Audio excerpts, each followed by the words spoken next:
नमस्कार प्यारे साथियों, स्वागत है आप सभी का चंदू सर की क्लास मोबाइल एप्लीकेशन पर। आज हम रिव्यू करने वाले हैं आप सभी के चहेते पप्पू सिंह प्रजापत सर के द्वारा अभी हाल ही में प्रकाशित की गई मध्यकालीन भारत की अलग से आने वाली किताब की। इनके पहले दो किताबें आती थी मध्यकाल की, पहली आती है तराइन से पानीपत और दूसरी मुगलकालीन भारत।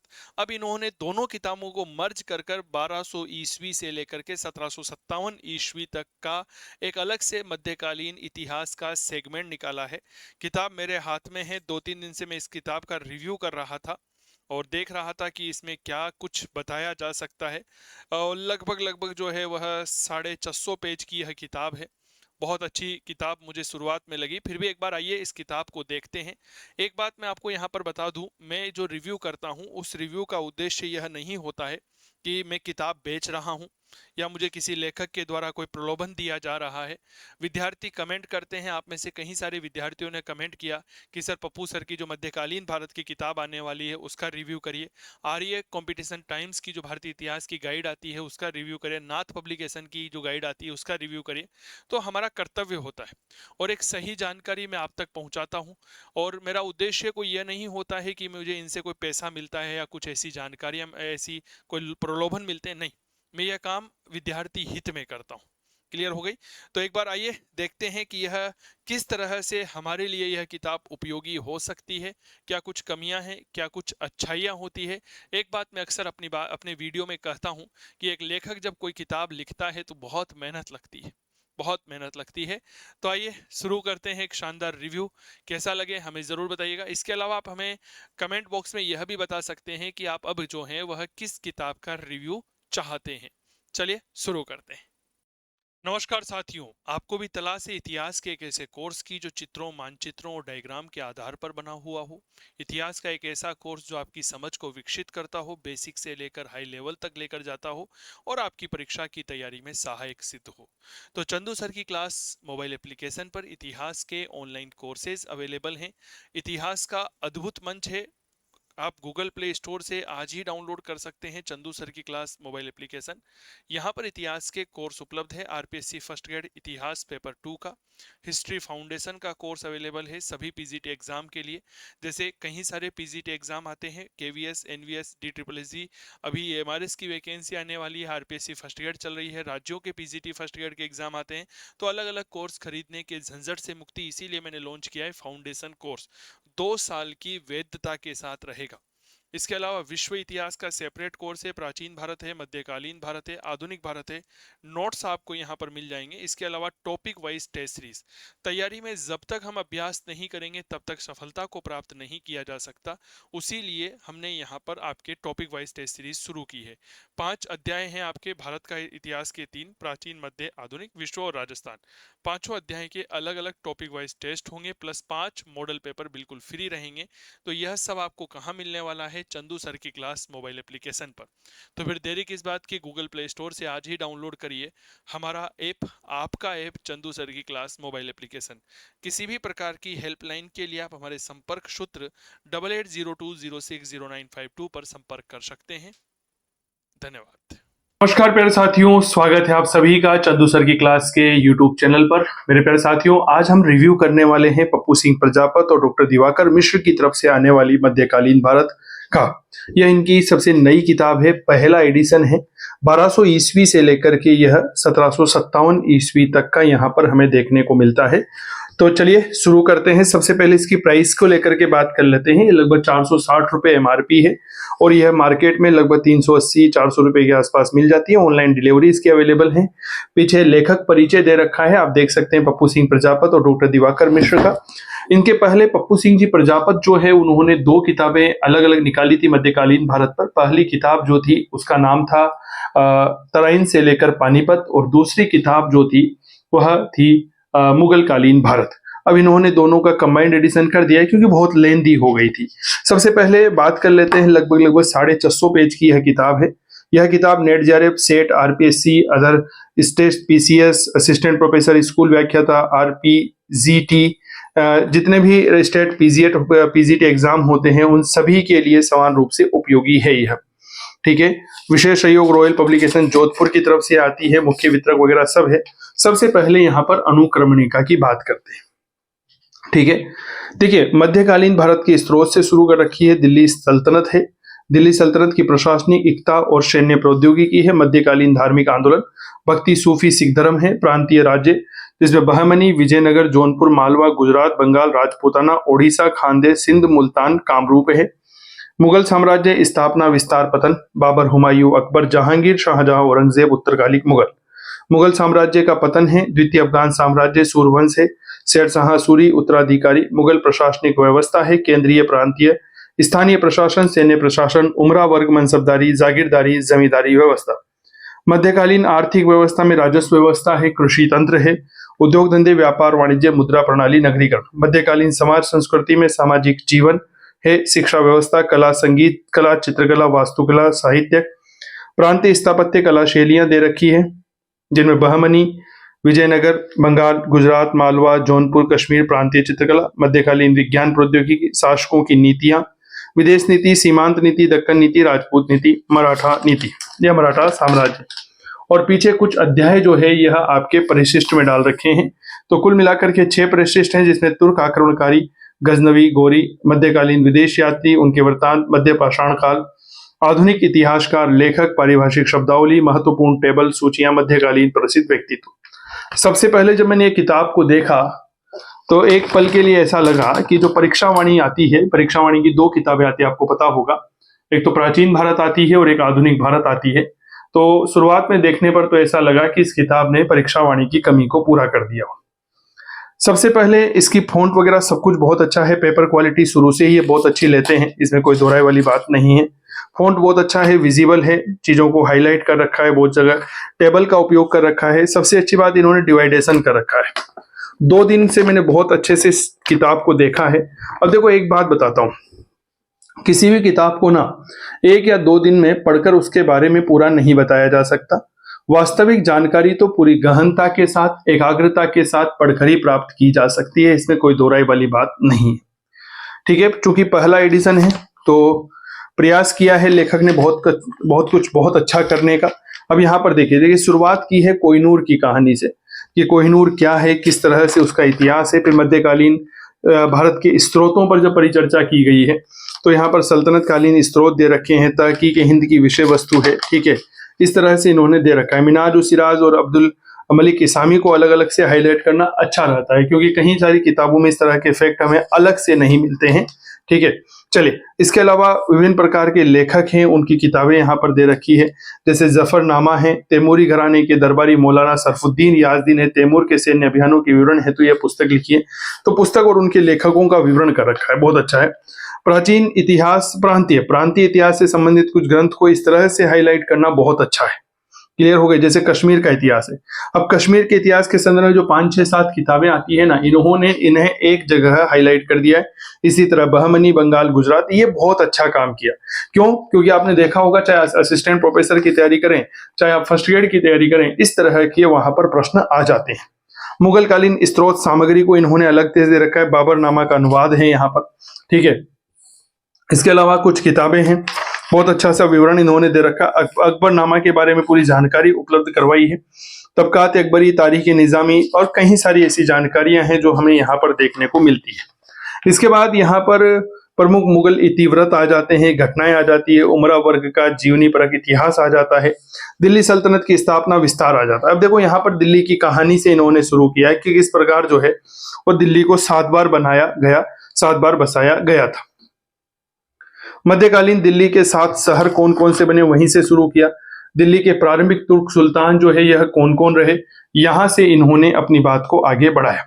लेकिन थोड़ा सा, चूंकि पहला एडिशन है तो कुछ गलतियां रह जाना स्वाभाविक बात है। लेकिन चूंकि इतिहास विषय के साथ ना, जो इतिहास पढ़ाता है, जो विद्यार्थी इतिहास का होता है ना, सामान्यतः उनके लिए मात्रात्मक त्रुटियां, गलती हो जाना स्वाभाविक बात है। क्या ये बात क्लियर हो गई? तो कुबाचा की परायज, तो यहाँ पर पराजय होना चाहिए था, लेकिन ऐसी छोटी मोटी गलतियां हो जाती है। आज मैं खुद इतिहास पढ़ाता हूं तो मेरे खुद में हिंदी में बहुत ज्यादा गलतियां आती है, ठीक है ना। तो इतिहास के व्यक्तियों के साथ मात्रात्मक त्रुटियां होना स्वाभाविक बात है, इसको नजरअंदाज किया जा सकता है। ठीक है, चलिए इसके बाद अगर थोड़ा सा और आगे बढ़ते हैं तो यहाँ पर देखिए, जैसे हम बलबन का इतिहास पढ़ते हैं तो इस तरह से इन्होंने जो कथन दे रखे हैं, हमने राजस्थान के इतिहास की किताब का जब एनालिसिस किया था तो वहां पर भी आपको यह बात बताई थी कि आजकल इस तरह के सवाल पूछे जाते हैं, जैसे फिजून अस्तारबादी ने क्या कहा, आरपी त्रिपाठी, ईश्वर टोपा ने क्या कहा, इधर आरपी त्रिपाठी का कथन है। तो यह चीजें जो है ना बहुत अच्छी है। और सबसे बड़ी बात इनकी किताब में जो मुझे यह लगी वह यह लगी कि जैसे कोई भी चीज है, जैसे मान लीजिए अलाउद्दीन खिलजी का आप इतिहास पढ़ते हैं, ठीक है, देखिए ये अलाउद्दीन खिलजी है तो इन्होंने क्या कर रखा है, प्रारंभिक जीवन दे रखा है, सिंहासना रोड दे रखा है, अलाउद्दीन खिलजी ने जो नवीन प्रशासनिक पद बनाए उनके बारे में है, ठीक है, क्या क्या विद्रोह हुए उनके बारे में है, ठीक है, विद्रोह के लिए उसने क्या कार्य किया, मंगोल आक्रमण जो है वो हुए तो सारी जानकारी दे रखी है, ठीक है, अलाउद्दीन का सुरक्षात्मक अभियान क्या था, कुल 6 हुए थे, नीति की समीक्षा, ये देखो ये चीजें जो है ना आपके पीसीएस यूपीएससी इनमें बहुत काम आती है। असिस्टेंट प्रोफेसर यूजीसी नेट का जब आप पेपर देते हैं ना तो वहां पर ये चीजें बहुत मायने रखती है। साम्राज्य विस्तार है, उत्तर भारत में कौन कौन से जीते, दक्षिणी भारत में कौन कौन से जीते, ये बहुत अच्छा रहता है। नहीं तो सामान्य तौर पर क्या होता है ना, टेक्स्ट बुक में एक साथ कहीं सारी चीजें दे दी जाती है तो वह समझने में और जानने में बहुत मुश्किल हमारे लिए पैदा करती है।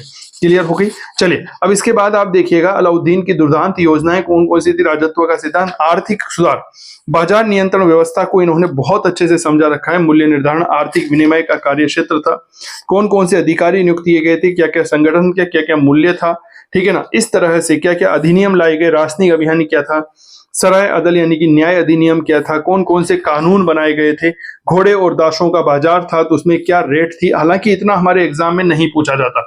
मैं फिर एक बात कह दूं, है ना, क्या बात कहना चाह रहा हूं कि आप कोई भी किताब पढ़ रहे हो तो सबसे पहले तो यह देखो कि वह किताब का कितना पार्ट आपके लिए जरूरी होता है। मैं अक्सर मेरे प्यारे साथियों से कहता हूं, मेरे विद्यार्थियों से कहता हूं कि देखो आपको पूरी किताब नहीं पढ़नी होती है, एक सिलेबस अपने पास होना चाहिए और उस सिलेबस में से जो चीज हमारे लिए उपयोगी है ना, हमें केवल और केवल वही पढ़ना होता है, पूरा नहीं पढ़ना होता है। फिर भू राजस्व सुधार हो गया, मसाहत प्रणाली हो गया, ठीक है, सैन्य सुधार हो गया, डाक प्रणाली हो गई, अलाउद्दीन की अंतिम दिन और मृत्यु, तो इस तरह से इन्होंने चीजें दे रखी है ना, ये बहुत अच्छी होती है। अब इससे क्या होता है ना, एक बहुत अच्छा फायदा यह होता है कि विद्यार्थी जब पढ़ता है तो एक सिस्टमेटिक तरीके से चीजें पढ़ता हुआ आगे बढ़ता जाता है। अब देखिए जैसे मोहम्मद बिन तुगलक की नीतियां थी, तो नीतियों का एक बहुत अच्छा सा जो है वो दे रखा है, यहाँ पर चीजें समझ में आ जाती है कि कोई भी योजना जो थी वह असफल क्यों हुई, ठीक है, उसका क्या कारण था, खुरासान अभियान हो गया, कराचील अभियान हो गया, तो इस तरह से इन्होंने चीजों को रोचक बना रखा है।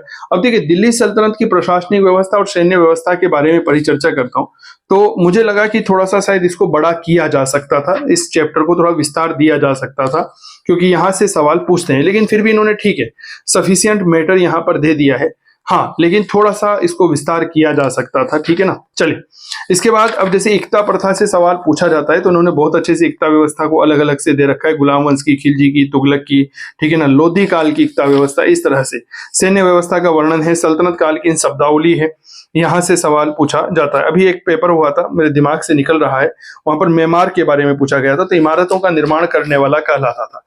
इसी प्रकार जब सूफी और भक्ति आंदोलन में देखते हैं ना तो इन्होंने हमारे सूफी सिलसिले जो होते हैं इनके आगमन के बारे में दे रखा है, कब कहाँ कौन सा आया था, तो यह सही क्रम है और इस तरह से शब्दावली पर ध्यान दिया गया है। चिश्ती सिलसिला हो गया, कौन कौन से उपदेशक रहे हैं, 2015 की जब फर्स्ट ग्रेड हुई थी ना तो चिश्ती सूफी सिलसिले के संस्थापकों से सवाल आया था, पता होगा, अभी संस्कृत डिपार्टमेंट में से भी सवाल पूछा गया था, तो कहीं सारे सवाल यहाँ पर पूछे जा सकते हैं और पूछे जाते रहे हैं।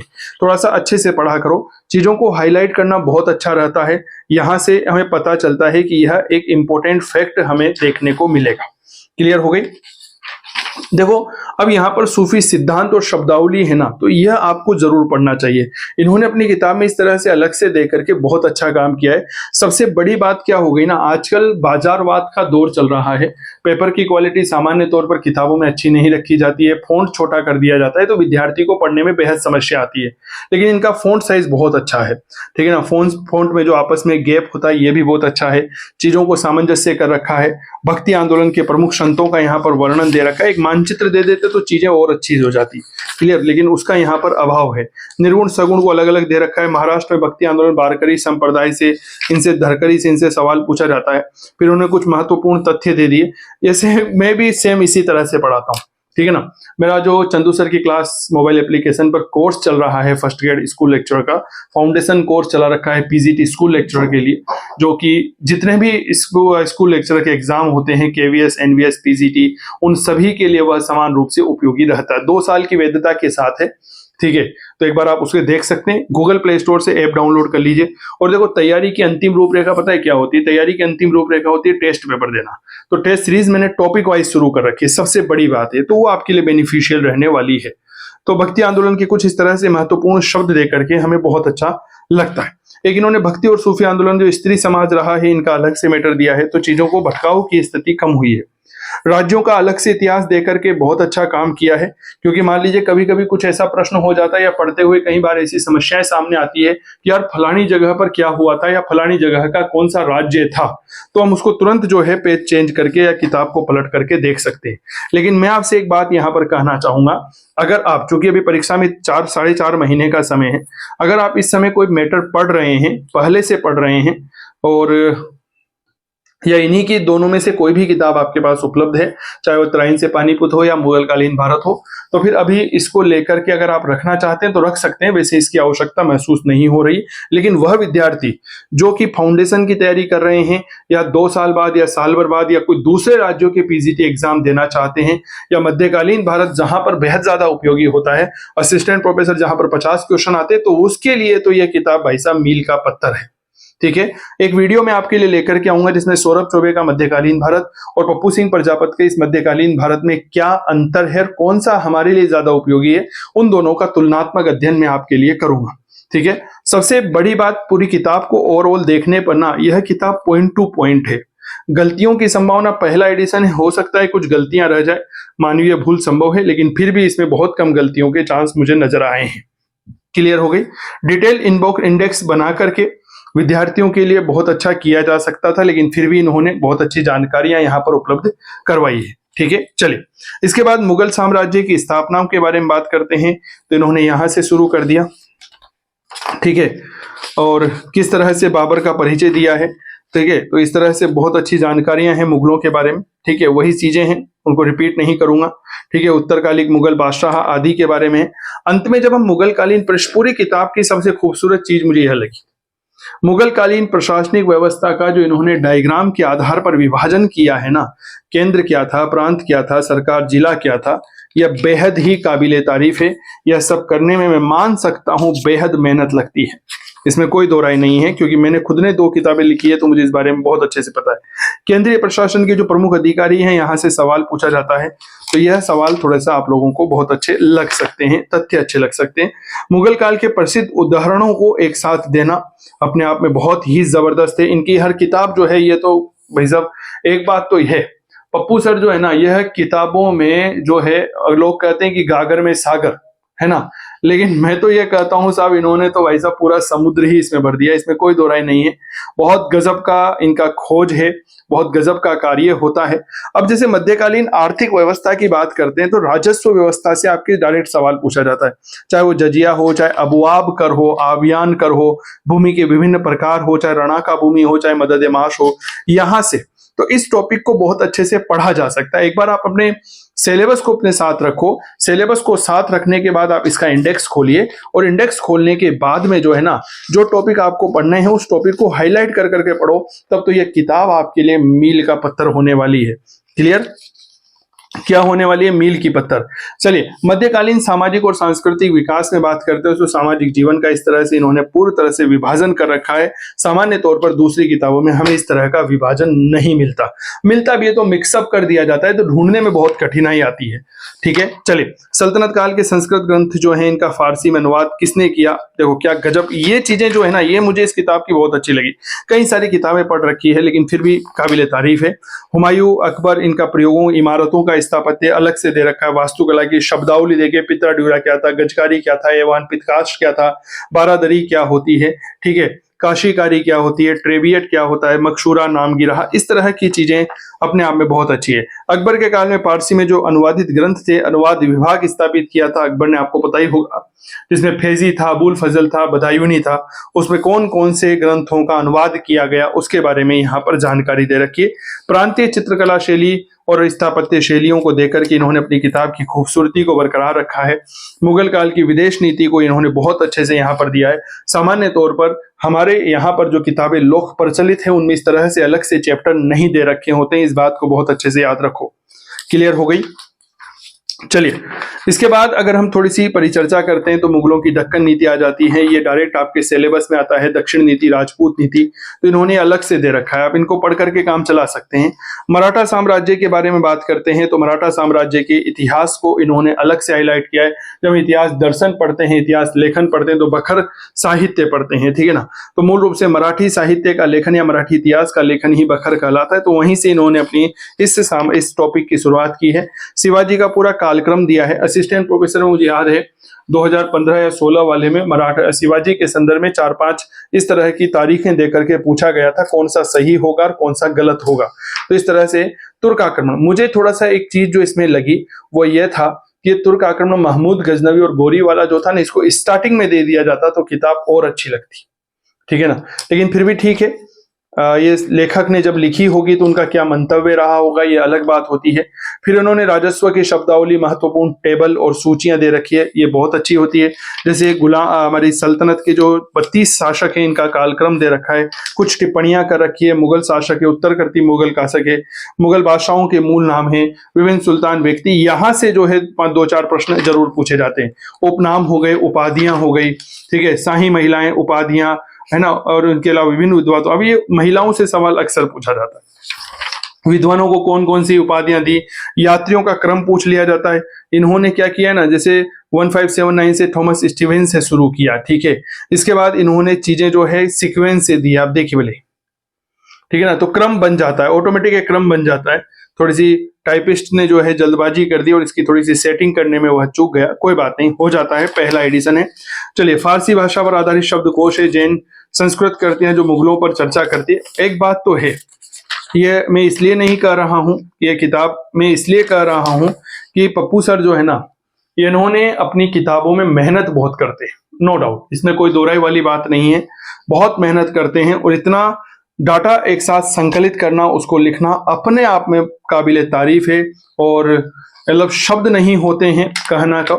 तो इस तरह से इन्होंने अपनी किताब को आपके समक्ष प्रस्तुत किया है। यह किताब अगर आपको लगती है कि आपके लिए उपयोगी है तो आप इस किताब को ले सकते हैं आपकी आवश्यकता के अनुसार। किताब पहली बात तो बहुत अच्छी है, नो डाउट, कोई दोहराई वाली बात नहीं है, लेकिन इसको पढ़ने के लिए बहुत अच्छा समय चाहिए। लेकिन हाँ, इसे रिवाइज किया जा सकता है, आसानी से किया जा सकता है। थोड़ा सा अपने सिलेबस के अनुसार पढ़िए। मैं फिर कह रहा हूँ, कोई भी किताब आप खरीदते हैं तो पूरी किताब आपको पढ़ने की आवश्यकता नहीं होती है। वह किताब जो है उसके कुछ ही टॉपिक आपके सिलेबस में होते हैं।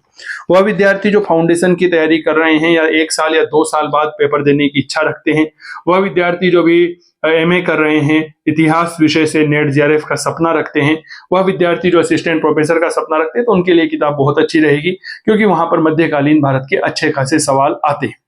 तो ये वीडियो कैसा लगा हमें जरूर बताइएगा। इसके अलावा इतिहास की लेटेस्ट जानकारियों के लिए आप हमारे चैनल को सब्सक्राइब कर सकते हैं।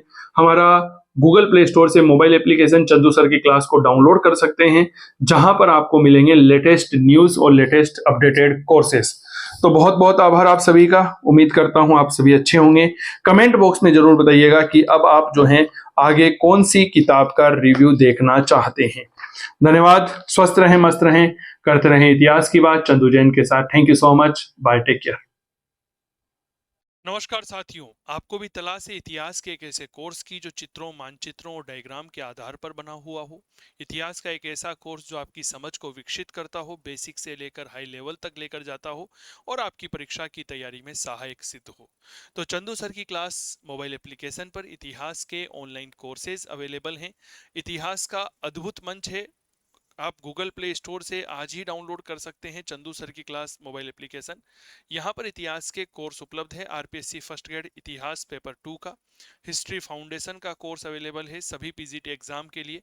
जैसे कहीं सारे पीजीटी एग्जाम आते हैं, KVS, NVS, D triple S G, अभी एमआरएस की वैकेंसी आने वाली है, आरपीएससी फर्स्ट ग्रेड चल रही है, राज्यों के पीजीटी फर्स्ट ग्रेड के एग्जाम आते हैं। तो अलग अलग कोर्स खरीदने के झंझट से मुक्ति, इसीलिए मैंने लॉन्च किया है फाउंडेशन कोर्स। 2 साल की वैधता के साथ रहेगा। इसके अलावा विश्व इतिहास का सेपरेट कोर्स है, प्राचीन भारत है, मध्यकालीन भारत है, आधुनिक भारत है। नोट्स आपको यहाँ पर मिल जाएंगे। इसके अलावा टॉपिक वाइज टेस्ट सीरीज। तैयारी में जब तक हम अभ्यास नहीं करेंगे तब तक सफलता को प्राप्त नहीं किया जा सकता। उसी लिए हमने यहाँ पर आपके टॉपिक वाइज टेस्ट सीरीज शुरू की है। 5 अध्याय हैं आपके भारत का इतिहास के, 3 प्राचीन, मध्य, आधुनिक, विश्व और राजस्थान। पांचों अध्याय के अलग अलग टॉपिक वाइज टेस्ट होंगे, प्लस 5 मॉडल पेपर बिल्कुल फ्री रहेंगे। तो यह सब आपको कहाँ मिलने वाला है? चंदू सर की क्लास मोबाइल एप्लीकेशन पर। तो फिर देरी किस बात की, गूगल प्ले स्टोर से आज ही डाउनलोड करिए हमारा ऐप, आपका ऐप चंदू सर की क्लास मोबाइल एप्लीकेशन। किसी भी प्रकार की हेल्पलाइन के लिए आप हमारे संपर्क सूत्र 8802060952 पर संपर्क कर सकते हैं। धन्यवाद।